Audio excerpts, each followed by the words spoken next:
Entrando ya en la parte sustancial del temario,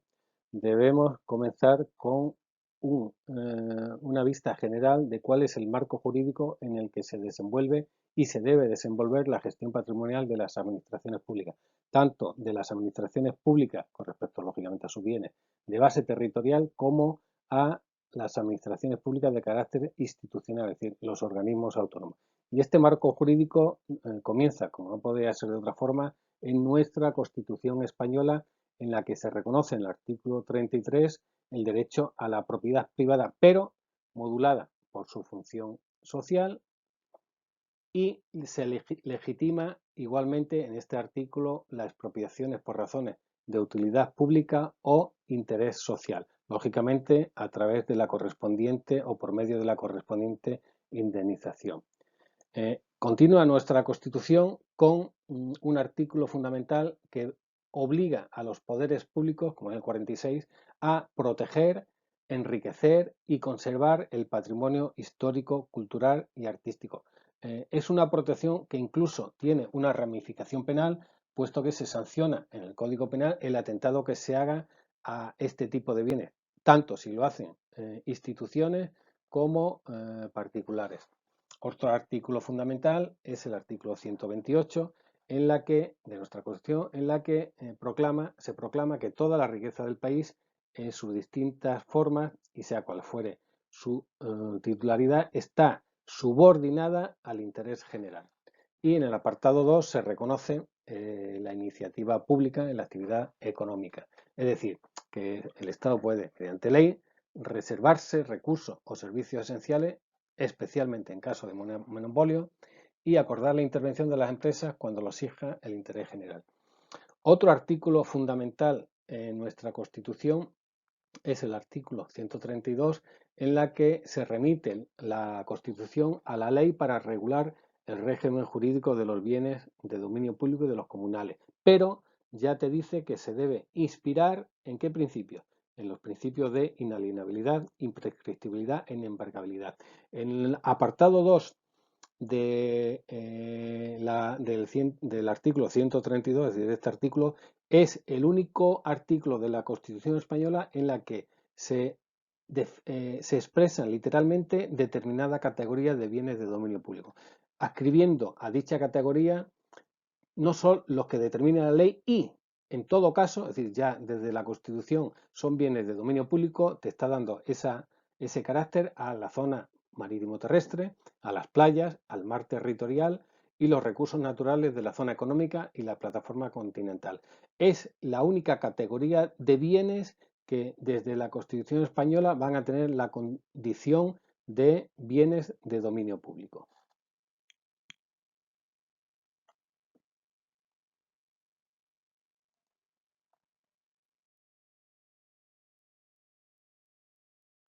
Siguiendo con la estructura normativa de la gestión patrimonial de las administraciones públicas, debemos citar, tras la Constitución y por su rango de importancia, a nuestro Código Civil, que data de 1889, en el que ya se van a hacer una serie de definiciones con respecto a la materia de la que estamos tratando. Uno de los primeros artículos que debemos citar es el 38, en el que se reconoce la propiedad privada de las personas jurídicas. Por tanto, las administraciones como personas jurídicas públicas son también, tienen capacidad suficiente para adquirir y poseer bienes y derechos de todas clases, igual como cualquier otra persona jurídica privada. Uno de los artículos fundamentales que ya en 1889 se dedica a estos temas es el 338, que es el que hace una primera clasificación de los bienes como bienes de dominio público y bienes de propiedad privada. Y en el artículo siguiente, en el 339, establece qué considera el Código Civil como bienes de dominio público y considera como bienes de dominio público dos categorías. Por un lado, aquellos bienes que podríamos decir que son demaniales por naturaleza, es decir, por el uso que se hace de esos bienes, por la generalidad de todos los vecinos y todas las personas, como pueden ser los caminos, los canales, los ríos, los puertos, puertos, los puentes, las playas, es decir, son bienes destinados al uso público. Pero también son bienes de dominio público aquellos bienes que, aunque no se utilicen por una generalidad de personas, sí son bienes del Estado en los que se encuentran destinados a prestar un servicio público o al fomento de la riqueza nacional, como pueden ser en el ámbito defensivo la muralla y la fortaleza, y en el ámbito económico las minas. Nos sigue diciendo el artículo 340 que fuera de esa categoría de bienes de dominio público, cualquier otro bien que pertenezca al Estado en que no concurran las circunstancias anteriores tienen el carácter de propiedad privada. Por tanto, son bienes que conocemos actualmente con la categoría de bienes patrimoniales. A continuación, el artículo 341 ya va a establecer una especie de desafección tácita, es decir, siendo bienes de dominio público, cuando un bien de dominio público pasa a constituirse como bien patrimonial. Nos dice el artículo, ya nos decía el artículo 341 del Código Civil, que cuando dejen de estar destinados al uso general o a las necesidades de la defensa del territorio, pasan a formar parte de los bienes de propiedad del Estado. Lógicamente esto lo tenemos que matizar porque, como luego veremos con la ley del patrimonio de la administración pública, la desafectación exige un acto expreso. Dentro de la categoría de bienes, el Código Civil también menciona en el artículo 342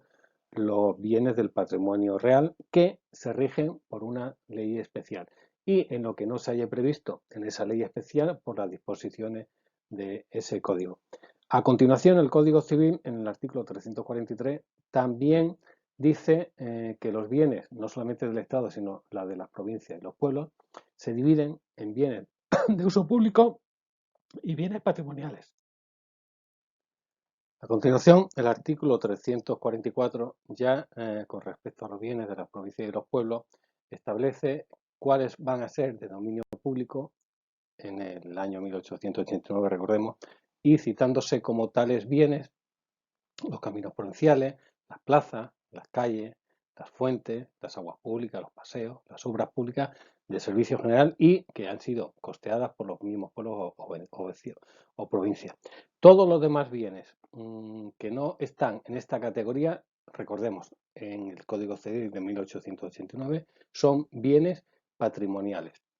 y se rigen por las disposiciones del Código Civil y salvo lo que dispongan las leyes especiales. En esta época no había una legislación específica patrimonial.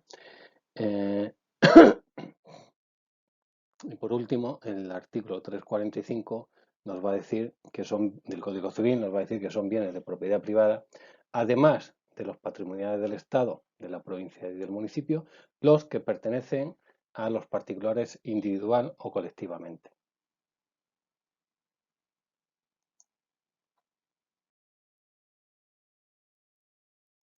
Continuando con el marco jurídico del patrimonio, entramos ya a ver aquellas normas específicas que van a regular esta materia. La primera de ellas, por su importancia, no puede ser otra que la Ley 33/2003, que vamos a citar continuamente a lo largo de este curso, que es la Ley del Patrimonio de las Administraciones Públicas, de todas las administraciones públicas. Es una ley que se publica después de nuestra Constitución española y que sustituye a la anterior preconstitucional de 1964. Es una ley, por tanto, que ya se va a adaptar a la estructura de nuestro derecho constitucional. ¿Cuál es el objeto de esta ley según el artículo 1? Pues su objeto es establecer las bases del régimen patrimonial de todas las administraciones públicas y regular su administración, defensa y conservación del patrimonio del Estado. ¿A quién se aplica la Ley 33/2003? Bueno, como he dicho antes, es una ley que se adapta a la estructura constitucional descentralizada de nuestro Estado y se va a aplicar, lógicamente, al Estado íntegramente y a los organismos públicos dependientes del Estado, y en virtud de las propias disposiciones suyas y del artículo 149.3 de la Constitución española, es de aplicación supletoria respecto del resto de administraciones públicas, cuando en la normativa de estas administraciones públicas exista o una remisión expresa a dicha ley o una laguna legal. También es de aplicación supletoria respecto a cualquiera otros bienes de dominio público en el que, aunque exista una legislación especial, me estoy refiriendo a agua, costa, puertos, carreteras, en esa legislación especial no se regule alguna de la materia y por tanto habrá que acudir a la ley del patrimonio de las administraciones públicas para completar esa laguna normativa. Y la disposición final segunda relaciona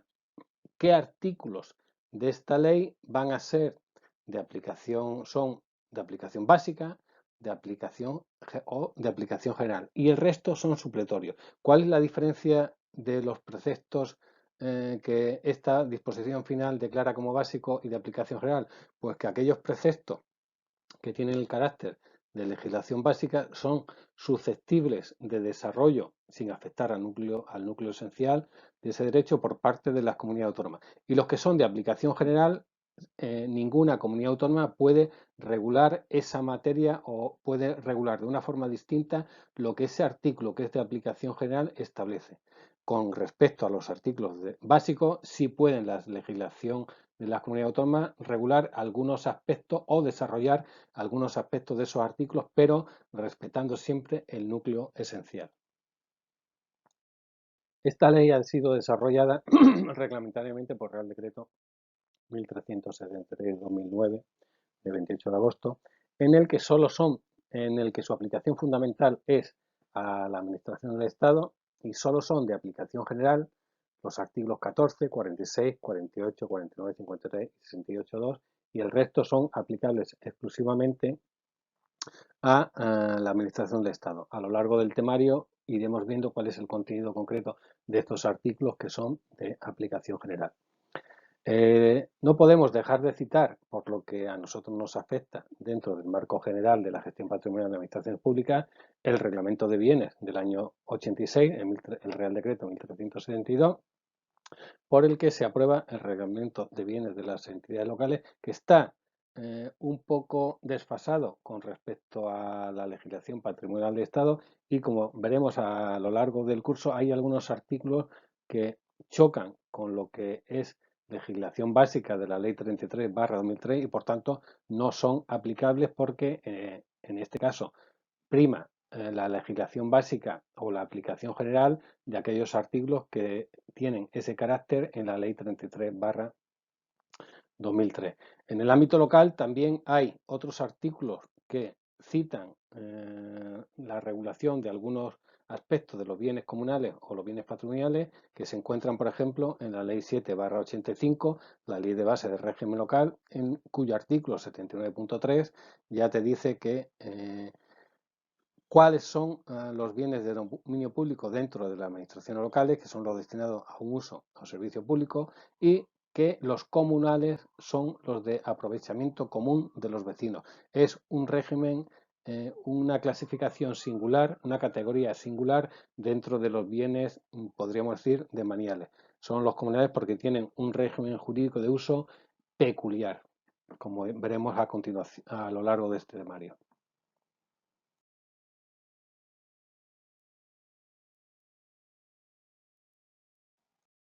Como,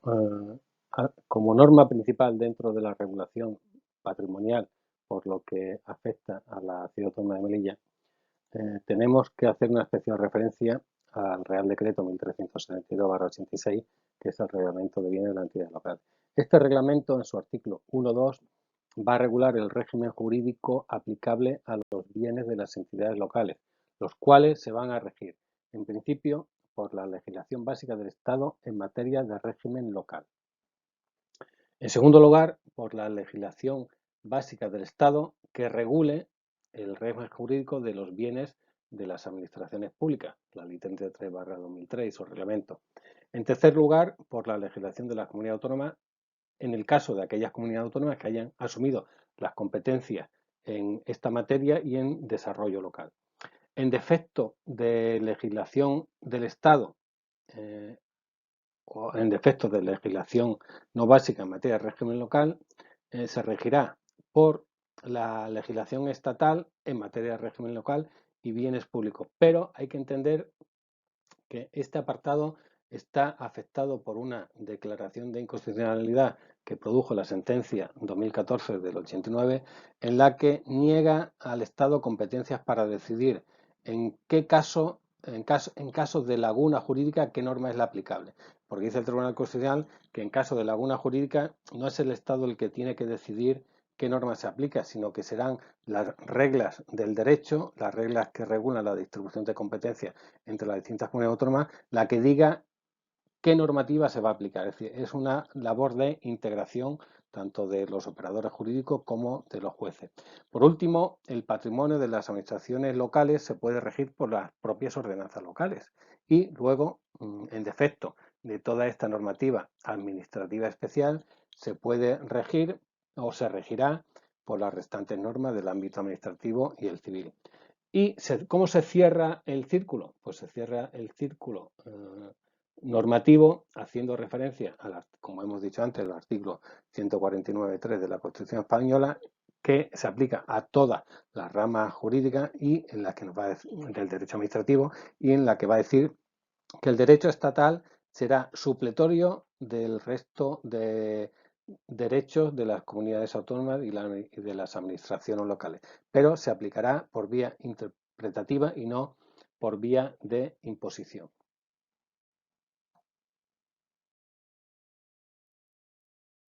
Dentro del marco jurídico que regula el patrimonio de las administraciones públicas, debemos hacer una atención singular a las relaciones que existen entre la ley de contratos del sector público y la ley del patrimonio de las administraciones públicas, en el sentido de poder contestar lo más acertadamente posible a la pregunta que se plantea en este epígrafe. Es decir, ¿es aplicable la ley de contratos del sector público al régimen patrimonial de las administraciones públicas? Es una cuestión que debemos decir que no es fácil de responder, porque si bien algunos artículos de la ley de contratos del sector público dejan bien claro que no son aplicables a negocios patrimoniales, hay otros artículos que aplican parcialmente el contenido de la ley de contratos del sector público a la gestión de la materia patrimonial. Si comenzamos con una lectura de los primeros artículos de la ley de contratos del sector público, por ejemplo, nos encontramos con el artículo 4, el nuevo 1 y el 9.2, que dicen tajantemente que la ley de contratos del sector público no se aplica a la gestión de bienes patrimoniales de las administraciones públicas, salvo remisión expresa, no de esta ley, sino salvo una remisión expresa que haga la ley del patrimonio de las administraciones públicas. Nos dice el artículo 4 en concreto que las relaciones jurídicas, negocios y contratos citados en esta sección, es decir, los contratos patrimoniales, quedan excluidos del ámbito de aplicación de esta ley y se rigen por sus normas especiales. Y solamente se aplicarán los principios de la ley de contratos del sector público para resolver las dudas y lagunas que pudiesen presentarse. Este artículo está haciendo referencia a los negocios jurídicos y contratos, por ejemplo, a los que se dan en el ámbito de la defensa y seguridad, los convenios de encomienda de gestión, los excluidos en el ámbito internacional, los correspondientes a la investigación y desarrollo. Y el artículo 9.1 nos dice que también se excluyen de la ley de contratos del sector público y se rigen por su normativa particular las autorizaciones y concesiones que las administraciones públicas hagan sobre los bienes de dominio público. Es decir, y esos contratos de explotación de los bienes patrimoniales se rigen por sus normas específicas y no por la ley de contratos del sector público, salvo, nos dice el artículo 9.1, en los casos en que expresamente se declaren de aplicación las prescripciones de la presente ley. Y por tanto, cierra el círculo en este aspecto la ley de contratos del sector público, diciendo en el artículo 9.2 que los contratos de compraventa y los contratos patrimoniales sobre bienes patrimoniales, donación, permuta, arrendamiento y demás negocios jurídicos análogos sobre bienes inmuebles, valores o propiedades incorporables, tendrán siempre el carácter de contrato privado y se regirán por la legislación patrimonial. pero te establece la particularidad que en esos contratos, si se rigen por la normativa patrimonial, no pueden incluir prestaciones relativas a los contratos regidos por la Ley de Contratos del Sector Público. Es decir, contratos de obra, de concesión de servicios, de suministro y de servicios. Porque si incluyesen prestaciones propias de dichos contratos, habrá que ver su relevancia económica para decidir con respecto a ese negocio jurídico en concreto si vamos a aplicar la Ley de Contratos del Sector Público o la legislación patrimonial. La lectura de los artículos 4, 9.1 y 9.2 parece que el régimen jurídico de estos bienes está claro y la aplicación de la Ley de Contratos del Sector Público de 2017 parece que no deja lugar a dudas. Pero, en cambio, seguimos avanzando en la lectura y nos encontramos con el artículo 26.2 que dice que la aplicación de la Ley de Contratos del Sector Público sí es aplicable a los contratos privados que celebren las administraciones públicas en cuanto a su preparación y adjudicación, que en defecto de normas específicas se regirán por los artículos correspondientes a la preparación y adjudicación de los contratos públicos que se incluyen en la Ley de Contratos del Sector Público en los artículos 115 a 187 y se aplicarán salvo que la norma patrimonial regule esa materia. Es decir, que ya nos está diciendo en principio en qué casos debemos aplicar las normas o los principios de la Ley de Contratos del Sector Público. Esto es en cuanto a su preparación y adjudicación de estos contratos patrimoniales, porque, por lo que respecta a los efectos, modificación y extinción, estos contratos se rigen por el derecho privado o por la legislación patrimonial. ¿Qué conclusiones podemos sacar de la lectura de estos artículos? Pues la que os pongo a continuación. En principio, las autorizaciones y concesiones sobre bienes de dominio público y los contratos de explotación de bienes patrimoniales están excluidas de la Ley de Contratos del Sector Público y se regulan por su legislación específica, salvo en los casos en que expresamente se declare la aplicación de la Ley de Contratos del Sector Público. Atendiendo al artículo 4 de la Ley de Contratos del Sector Público, sus principios se aplicarán también a esta materia. Acudir a la Ley de Contratos del Sector Público para completar la regulación de esta materia también está metida, por ejemplo, por el artículo 83 del texto refundido del régimen local, al establecer que el arrendamiento de bienes patrimoniales de entidades locales se rige, en todo caso, en cuanto a su preparación y adjudicación por las normas jurídicas públicas que regulen la contratación. Igualmente, se pronuncia el reglamento de bienes en su artículo 93, que determina que el arrendamiento y cualquier otra forma de cesión de uso de bienes patrimoniales de las entidades locales se regirá en cuanto a su preparación y adjudicación por la normativa reguladora de contratación de las entidades locales, que es la estatal.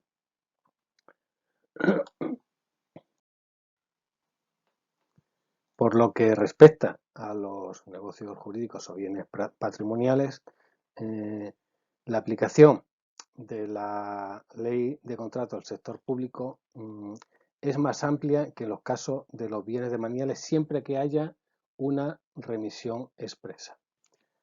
Porque en algunos negocios jurídicos patrimoniales, como hemos visto en el artículo 26.2, los efectos, la preparación y la adjudicación se rige por la ley, aunque los efectos de la modificación se rigen de esos negocios jurídicos privados por la legislación patrimonial o por el derecho privado.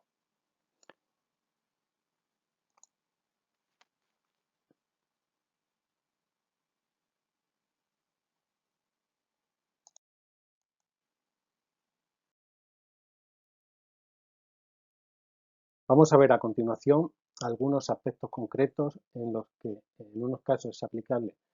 la Ley de Contratos del Sector Público o en otro caso es aplicable primordialmente la Ley del Patrimonio de las Administraciones Públicas. Por ejemplo, las autorizaciones y concesiones de maniales, el régimen jurídico de esta figura es bastante completo en la legislación patrimonial. Por tanto, la remisión a la legislación contractual es innecesaria. Con respecto a, por ejemplo, a la capacidad de contratar. ¿Por dónde se regula la capacidad de contratar con las administraciones públicas? ¿Quién tiene capacidad para contratar? Bueno, pues el reglamento de la Ley del Patrimonio de las Administraciones Públicas dice que la capacidad de obrar de cualquier persona, tanto privada como pública, como persona jurídica que quiera contratar con la Administración, se regulará por el Código Civil. Esta regulación se contiene en el artículo 22, 79 y 95 de este reglamento y es de aplicación supletoria a las comunidades autónomas, por tanto, a la Administración local. Por tanto, en lo relativo a la adquisición, explotación y enajenación de bienes y derechos patrimoniales, se determina en ellos que podrán ser concertados con cualquier persona física o jurídica que ostenten capacidad de obrar suficiente de acuerdo con el Código Civil. Hay otro aspecto en el que puede chocar la aplicación de la legislación patrimonial y la legislación contractual. Por ejemplo, a los negocios jurídicos patrimoniales que haga la Administración se le aplican las prohibiciones de contratar del artículo 71 de la Ley de Contratos del Sector Público. Es una cuestión que está sujeta a discusión doctrinal y que no hay unanimidad. Y la doctrina se inclina por adaptar las prohibiciones de contratar a cada caso concreto. Por ejemplo, una administración que quiere comprar un bien inmueble, un determinado bien inmueble específico por sus características de localización, por sus características físicas y cuyas características permiten individualizar ese bien. Si el titular de ese bien es deudor de la administración pública contratante, ¿puede la administración comprarle ese bien? Si aplicásemos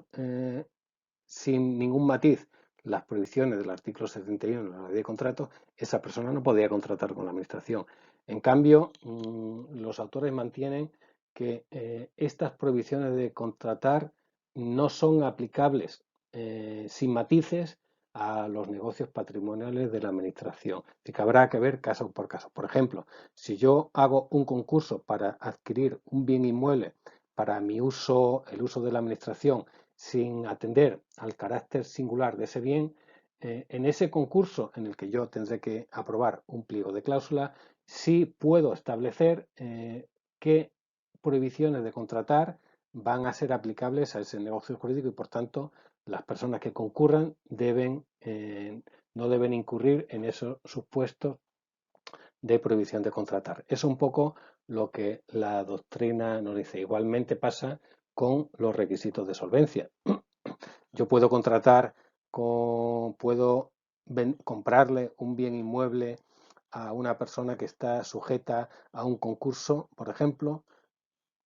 pues en este caso sí, la mayoría de la doctrina, por ejemplo, se inclina porque esta prohibición en concreto de contratar sí es aplicable a los negocios patrimoniales de las administraciones públicas, porque si esa persona está en concurso de acreedores sería una contradicción que la administración adquiriese ese bien porque podían tener un conflicto con el resto de acreedores y principalmente porque ese bien va a estar sujeto a lo que se decida en ese concurso.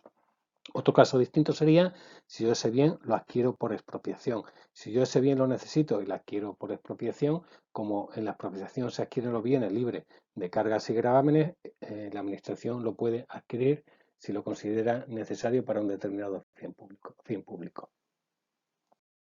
También se discute la aplicación de la Ley de Contratos del Sector Público con respecto a la forma de contratación. Es decir, cuando quiere contratar la Administración, ¿qué procedimiento va a utilizar? Un concurso, una adjudicación directa, una subasta, una permuta. Bueno, pues la mayoría de la doctrina se inclina por aplicar la normativa patrimonial. Y lo que sí dice es que se pueden utilizar aquellos procedimientos, por ejemplo, el abierto o el restringido, que se citan en la que se regulan en la Ley de Contratos de las Administraciones Públicas. Como decía antes, ¿es necesario redactar un pliego de condiciones? Bueno, pues depende del negocio jurídico. Por ejemplo, para la adquisición o para la venta de un bien patrimonial o para su explotación